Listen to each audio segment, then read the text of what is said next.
Hello and welcome to another AB Talks. I'm delighted to be joined today by Kapil Sethi, the Deputy CEO of retail giant GMG. Kapil, thank you for joining me and welcome to the show. Thank you, Matthew. How are you doing? I'm doing well, thank you for asking. But really, we're here to talk about you. So to start with, I understand GMG has been going through something of a growth period over the last few years, and you now have plans to, correct me if I'm wrong, double your workforce by 2025. Can you talk to me about what's happened over the past few years and what prompted this announcement? This is serious growth. GMG has always been a growth company. GMG, over the last 4 decades, have evolved across all its verticals, working in line with the vision of the government as well as how the companies and the geographies are expanding. GMG, through its core verticals, which is GMG Sports, GMG Consumer Goods, GMG Food, and GMG Health, has been continuously evolving on the well-being and lifestyle innovations for the well-being of the community.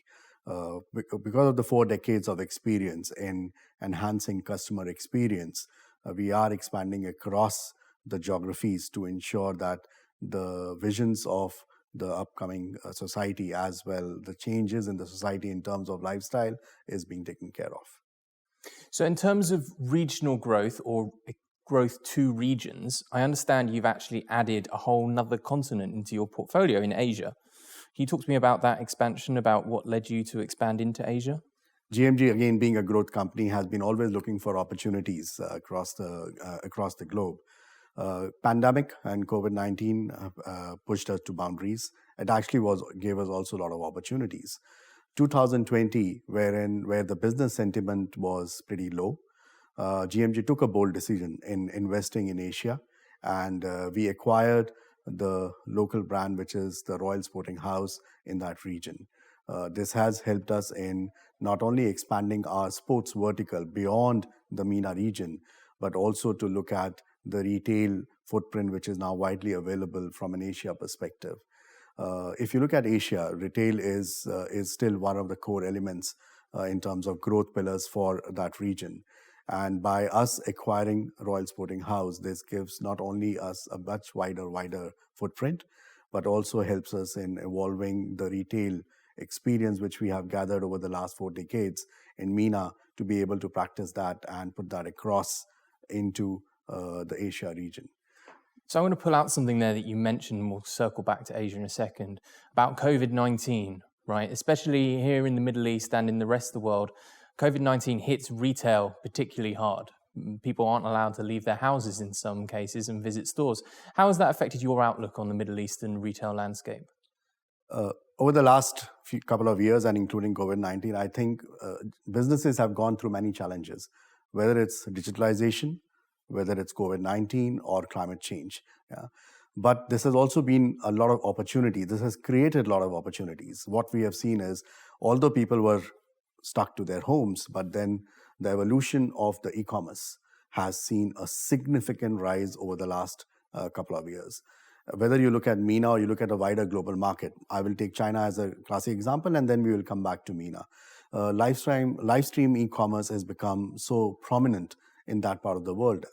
And if you look at from a Middle East perspective, the thrust of how the e-commerce has taken over in the last couple of years, along with expansion of digitalization from an omnichannel perspective, has seen a lot of potential for retail businesses. So businesses which have been able to adapt quickly to this change, bring in the experience and the innovation from an omnichannel perspective, connecting both the brick and mortar as well as your e-commerce platform, I think it has provided a much bigger opportunity for the retail businesses. And that's interesting. Talk to me about this omni-channel perspective from a GMG point of view. How did you adapt? Can you point to anything in particular that you would say, this is how we decided to attack the problem of COVID-19 in our business? So GMG has been having its digital strategy for has been running over its digital strategy for quite number of years. I would say COVID-19 just accelerated it. So from an omni-channel perspective, we have been investing heavily on our back end as well as on front end, wherein we have been able to link both the back end and the front end systems and deliver a much more immersive customer experience to the wider public. So this has helped us in not only evolving the brand portfolio in terms of brand enhancement, but also bring that right customer experience into a wider group. Customers are looking for not here just to shop for a particular product. They're looking to have that right experience, to be able to look and feel. So what we have been, as GMG, been able to provide is they go to our online platforms, know about the product, look and see what that product is all about, and then they come to our stores and we deliver that experience to them where they are able to feel that product and we are able to have those customers on our board. So we talked about a couple of things there. I think it would be fair to say that historically brick and mortar has been the heart and soul of retail, right? But it's no longer anywhere near that. We have e-commerce and so on. But that brings into question these things about distribution and logistics. Where have opportunities cropped up in terms of improving distribution and logistics? Is it through e-commerce plays? Is that where we've seen the real change? Distribution and logistics are a very important, prominent part for any sustainable business to grow. It's not just about them leading as a separate profit center or a cost center. It's a holistic approach which you need to have in mind. So GMG has taken this on board, and through our logistics division, which is Trilogy, we have expanded our logistic facilities to be able to take care of an end-to-end logistic as well as distribution for not only our own brands, but our brands which we partner along with. As GMG and through our logistic division, we are able to cater to various verticals, whether it's food, whether it's sports, whether it's pharma. So we have built an infrastructure which is able to provide services, a seamless service across all these verticals. You talk about chilled, ambient, frozen category, you talk about medicines, controlled medicines. We are actually a very unique company from a logistic perspective, and we have invested a lot in that. As GMG, if I look from an overall logistic experience, we are as a company not only able to pick up a pair of socks, deliver it to a customer, but at the same time, pick up the heavy equipment, deliver it at the right time to the customer. So from a wider logistic and distribution experience and infrastructure to deliver the product, the right product at the right place at the right time is the onus. And that's what we are working on. So I don't want to put any words in your mouth here, but would it be fair to say then that logistics and distribution are key to making sure that growth is sustainable and continual, such as you've seen over the past few years? Both logistics and distribution work hand in hand in terms of if you want to have a seamless operation, I think both have a very important role to play. And if you're able to build in the right infrastructure and a strategy to be able to link them together, it's a win-win situation from a company perspective. Now, again, I'm going to give some examples from a GMG perspective. When we bring Omnichannel as part of it and link it back to the consumer experience, then through your logistic arm, being able to not only service the customer at the right time with the right product and the right delivery at their prominent place, it not only enhances the customer experience, but it brings more synergies along with them. So you mentioned a few sectors as well earlier, right? You talked about whether it be delivering socks or whether it be delivering heavier goods or pharma. You obviously cater for a few segments in that regard, whether that be food or pharma, etc. Where do you see the real sectors that are going to advance though? Where's the growth for you at the moment? In which sectors? So GMG through its verticals, which is GMG Food, GMG Sports, GMG Health, and GMG Consumer Goods, is expanding across the board. We see opportunities across all levels. I'll take GMG Sports as first of the key parameter. Expanding our omni-channel strategy, expanding geographically, bringing more lifestyle and well-being as part of our global experience is something what we are working across the board. We have recently launched our new Sun & Sand store in the Dubai Mall. This is primarily taking care of the new Generation Z. If you look at Generation Z, if you look at people born between year 1990 to 2010, this workforce has become not only our customer, but also our employees. And this workforce is very well educated, has got all technology and information available for them, and they are well focused in terms of well-being. So we, by this store, has been able to promote that well-being and love for sports, basically fun and to play. That's what we are promoting. In addition, we have also launched our sustainable store, which is called Make a Difference MAD in Dubai Mall. Again, if you look at this generation, very focused in terms of well-being and sustainability. So we are evolving along with how to support them. A recent survey done by research firm Savanta shows that most of the Gen Zs are looking at, 57% of them are looking at happiness as the first criteria. Then it comes to well-being, and then it comes to actual money. So as GMG, if I'm by promoting those well-being products through our GMG Sport vertical and the lifestyle, we are able to cater to this. The next is our GMG Health. We are providing a 360-degree holistic overview from a customer need perspective, whether it's vitamins, whether it's medical, day-to-day medical needs in terms of vitamins or your consumption of medicines, as well as your prescriptions. We have expanded significantly on our GMG Health, and in year 2022, we see acquiring more than 40% of additional retail space just in GMG Health itself. The third very important vertical is our GMG Food. We are continuously looking at expanding the horizon of well-being and providing nutritious foods to our customers. In 2022, GMG will be coming up with 5 new factories. Up till last year, we had 1 factory. We are now expanding our manufacturing footprint by adding another 5 more factories. These 6 factories, which will come live in 2022, will provide us a much wider sphere, and we are going into meat, we are going into salt, spices, as well as other products. Products which are going to be manufactured locally and distributed globally. If you look Middle East, or especially UAE and many other economies, whether it's Saudi, most of the products are being imported. We want to change that perspective. We want to manufacture, not only use that for the local production, right quality, right product, but also expand that horizon globally.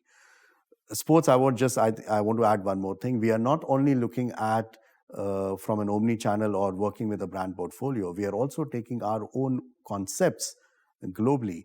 Our Asia expansion has helped us to take our homegrown Sun & Sand Sport brand across the globe. And what we have seen is people are hungry for these concepts. So we are, as a philosophy and as a value, we are not only looking at promoting the local production of the local brand, but taking those outside the GCC or the MENA framework. Interesting, thank you. There's a couple of things, that was a very thorough answer, and there's a couple of things that I think we should pull out and discuss a little bit further. One of them, which you mentioned a couple of times there, was this conversation around sustainability and the implementation of ESG principles, for instance. I mean, things like building produce locally and delivering it locally. How has GMG sought to embrace ESG principles and sustainability? How important is it to you as a firm and to the future? Sustainability is a very important value, and I think if you look at organizations globally and are following the principles of ESG as one of their main verticals, GMG is also taking that on a key serious perspective. Our launch of our first sustainable store, MAD, which happened a couple of months back, only lays down the philosophy and the principle of moving towards that direction. Food manufacturing, where we are coming into in terms of our factories, gives us another important part to play with in terms of sustainable products. We not only control the sourcing of those, but also produce those products in an environment which is more sustainable. Yeah. In addition, looking at the packaging and then looking at the circular economy. So I think it's an evolution which GMG is working on, both from food as well as from sports perspective. And secondly, you also brought up this conversation around Gen Z and your employees and the importance of well-being. That's something that we at Arabian Business have discussed frequently as well. And considering taking us almost full circle here to where we started this conversation with regards to doubling your workforce, how have you sought to attract talent? Have you had difficulty in attracting enough talent? Is there a talent crunch at the moment? Talk to me about your thoughts on this. GMG is one family business. For us, one family is the most important core value. Because of our expansion in various geographies as well as across the verticals, What we have seen is we have been able to evolve the workforce and able to attract the talent at the right space. We are able to move talent between verticals. We are able to move talent between geographies. That only does not that gives them a much wider perspective. Being a well-being company and a one-family company, employees' values, employees' important comes as first. And we are always looking to work which helps us in not only attracting that talent, but also helps us in making them move between the verticals and the geographies to enhance their own perspective. Okay, last couple of questions for you here, because I've kept you for a while. Firstly, question around technology. You've brought up tangentially a couple of times so far. How important is technology to changing the face of retail? You know, we've seen concepts from some companies around how retail can change with technology. Is that also going to impact the future of how people purchase things, not just e-commerce, but also in person? There's this concept of digital, you know, physical digital. Talk to me about that, what GMG is doing in these aspects. GMG's digitalization strategy was adapted much earlier than what we have seen in terms of our push because of the pandemic. We have our data strategy has been consumer driven, and which is very focused in terms of how we see consumer evolving and embracing the product. We have invested a lot in terms of a back end and front end to bring that omni-channel experience with the use of data analytics, use of technologies in terms of artificial intelligence to be able to bring that customer experience to the forte. One of the key things which we are working on is zero friction retail. When I say zero friction retail is wherein a customer gets a very much immersive experience where less number of clicks, more detailed and simplifying the whole information. Process, right? That's right. Yeah. So contactless retail experience, use of AI as well as machine language in terms of loyalty programs, enhancing the CRM database. So I think it's a mix of things which we are working on. If you look at a lot of concepts are actually going on in the market, people are talking about NFTs, people are talking about metaverse. But I think if the most important part at this stage is to see how you are able to evolve and help the consumer get that experience. So if you are able to provide that zero friction retail experience across by way of an integration of your backend and your front end, bringing that omni-channel strategy to the forte, that's where the change is going to be and the evolution is going to be. GMG is an evolving company. That's in our DNA. One family with that evolution helps us in embracing that and bringing it back to the customers. So final thing from me, you've touched on it a little bit there already. What's the future look like for GMG? You've a huge expansion going on, big workforce recruitment drive. What does the future look like? Have you got anything new that you can tell us about? For the last 4 decades and going forward also, GMG will continue to evolve in terms of its technological and omni-channel experience. We believe with the changes happening in the world with respect of sustainability, in terms of well-being, health, we through our verticals, whether it's food, whether it's health, whether it's sports, we are able to provide well-being and the related products across to a wider customer base. With our factories which are going to come on board, the 6 which are coming in and going into ambient, frozen, cold, we will be able to bring good quality products to the consumer, both at the national level as well as for the export. Through our sports, bringing in sustainability, providing that lifestyle, fun experience to the Gen Zs and the new generation, will be able to evolve along with them. So I think, and then lastly, with our health, expanding that portfolio, ensuring that the customer gets a 360-degree holistic view. I think we are well set to be able to take on, from a wider perspective, not only the brands which we are working on, expand their presence, but also our own homegrown brands, whether it's Anathan Sports, whether in sports, whether in food, whether in health, and make it widely acceptable and applicable. Well, on that optimistic note, I wish you the best of luck and thank you very much for joining us today. Thank you, Matthew. Pleasure.